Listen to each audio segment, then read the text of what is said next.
To me, it looks like a majority of wars and all the conflicts between people are based on differences. I'm different from you, and so far I don't like you, I'm afraid of you. Why is that so? Simply put, mind. Mind sees differences based on color. There are differences in creation. There are millions of animals, different creations, different faces, different orientations, different flavors. This difference is what life is about. But the source is one. One source reflects itself in multiple forms, multiple shapes, in multiple character. All these are connected to creation. If you respect creation, you will respect all creation. The plant and the tree and the animals and the birds and the reptiles and the people, we will respect. Now, the other side is ignorance. Fundamental ignorance is that I am superior than you. Nobody is superior, nobody is inferior. Everybody has a specific value on earth. In fact, there is not even a guru or a disciple. When a student needs something, a person responds to that need. When there is a demand, there is a supply. That is the guru and disciple. There are people who have actualized themselves, understood and experienced who they are. They have gone into their vitals, they found their own truth, and they live it. These are masters. They have mastered their own mind. They cannot be shifted, they cannot be tilted, they can't be shaken, they can't be destroyed, because they have become the source. These are the people, these are the blessings of every society, but we don't see them easily. So if you are able to connect to somebody of that nature, connect consistently, you will never have differences. You will never see differences. You will see one consciousness operating as multiple forms for multiple reasons to give the drama a great flavor, the drama of life, a great flavor. So this is what we see in the world. This is what we see in the world. And differences are coming out of ignorance. I am superior, you are inferior, or you are superior, I am inferior, and develop complex inside. That's complete ignorance. Culture of respect will change things. It is the fundamental, and it will make a difference. This is what we now need to cultivate in children. Secondly, righteousness. Being right. What is being right? What expands you? What makes you feel bright and light? That is right. So if we bring this awareness to children, to the students, the youngsters, and what expands you, your actions that expands you, makes you feel great self-esteem, makes you love yourself. That's right. That expands you, makes you feel light, bright. This is good. Second is goodness factor. When I say goodness factor always makes you feel confident. When you are being good to somebody, kind to somebody, compassionate to somebody, you will always feel light and bright. Now the opposite side is sadism. Torturing somebody, capturing, conquering, destroying, killing, ethnic cleansing, all those things makes you more and more shrink. And it makes you feel completely useless. Conscience is dead many times. Conscience is the immune system of our mind. Conscience is the immune system of our mind. When we resort to crime, it gets destroyed. You become insensitive. Then whatever you do, it's sadistic or it's in a way devilish. So these are the things which we should never ever entertain in any society. And some of the things you should use law to control, not just education. Sometimes when the maturity level of the society is in question, we need laws to contain. As I always used to say, democracy is a very good philosophy. People take care of people. Democracy. But democracy needs maturity. It needs a mature society to execute democracy.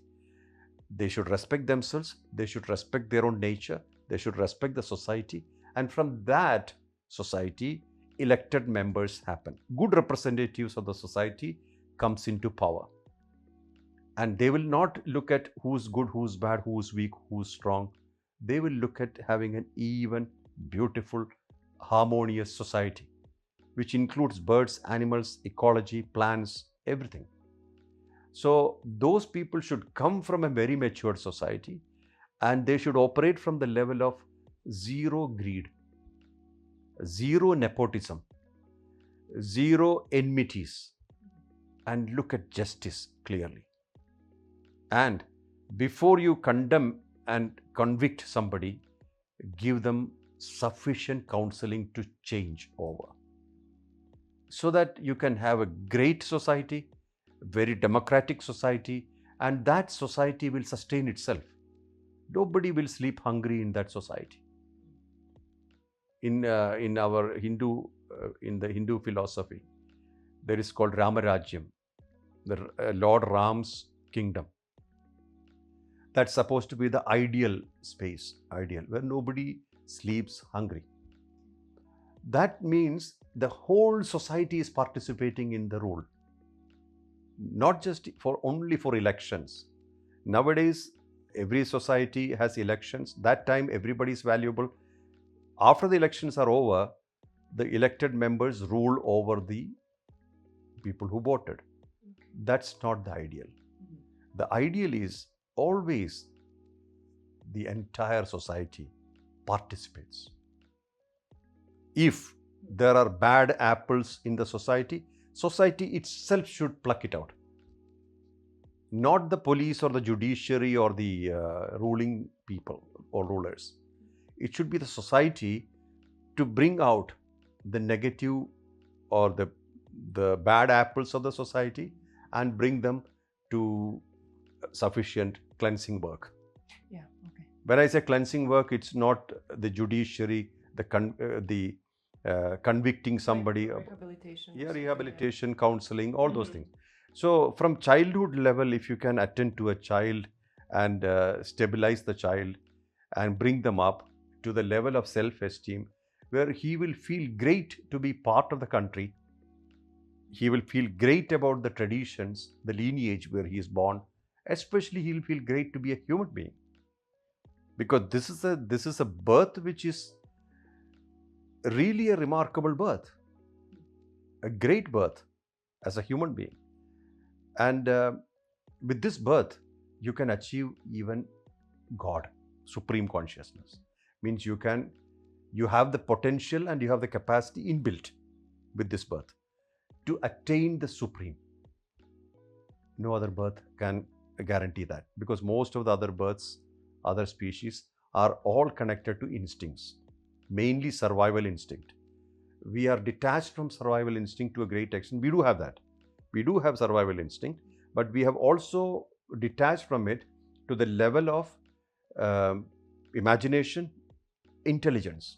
All the creations that you see around the world as it is today, or the world as you see today, is all because of imagination and intelligence. This is possible with human birth. So when we have such a great birth, we should live like that. We should live like emperors, great potential, and don't be diminished to a name and a form and a qualification or a position in the society or somebody. This is all very, very small. And we build our ecosystem like the socio-moral system based on the limitations, then we completely fail to see our possibility. That's why we have wars. That's why we have wars. We don't see our whole possibility. We don't need anybody's anything. We don't need wars. We don't need to kill anybody. Everybody can coexist. I'm saying, when I say no need to kill anybody, it also includes animals, birds. The billions of animals are slaughtered each day. We don't need that. We don't need. Let them all live peacefully.